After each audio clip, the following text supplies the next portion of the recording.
سلام بهتون و روزتون بخیر. ما میتونیم چند زبانه بشیم، ولی توصیه شده که یکی از اون زبونا یا حتی اولیش زبان انگلیسی باشه، به دلایلی هم که خودتون میدونید. همه ماها تجربه یادگیریشو داریم، یه سری تجربیات خوشایندی دارن و یه سری هم تجربیاتشون ختم شده به شکست.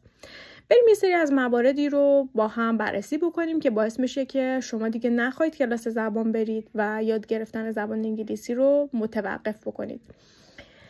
یکی از اونها نادرستی روش تدریس هست. باید بهتون خیلی کوتاه بگم که روش تدریسی که الان وجود داره با روش تدریسی که قبلا وجود داشت خیلی با هم فرق میکنه. پس چون از اون نتیجه نگرفتین، دلیل بر این نمیشه که از این نتیجه نگیرید.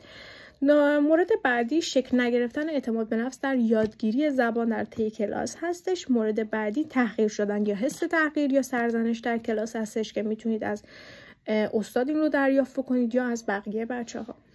مورد بعدی عدم فرصت مشارکت در کلاس هستش. در واقع چیزی که به شما آموخته میشه در یک جلسه باید در قالب تمرین و حالا موارد دیگه توی کلاس بررسی بشه و انجام بشه. یعنی چیزی که شما یاد میگیرید باید انجامش بدید توی کلاس، حالا چه به صورت درست چه به صورت غلط و در همون جلسه. این خیلی نکته مهمی هست. مورد بعدی داشتن تکلیف‌های زیاد و اضطراب ناشی از انجام ندادن اونها هستش. مورد بعدی هم شهریه‌های خیلی بالا و سرسام‌آور هستش. در حالت کلی هر چیزی که در شما باعث اضطراب بشه، نتیجه این رو داره که شما سمتش نرید و بگید که خب چه کاریه که اصلا سراغش برم و یادش بگیرم.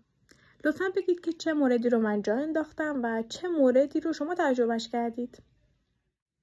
من هم اینجا هستم تا با رعایت کردن نکات بسیار زیادی شما رو کمک کنم که در آسایش و آسودگی زبان انگلیسی رو یاد بگیرید و امیدوارانه تلاش میکنم که به موفقیت بیانجامه.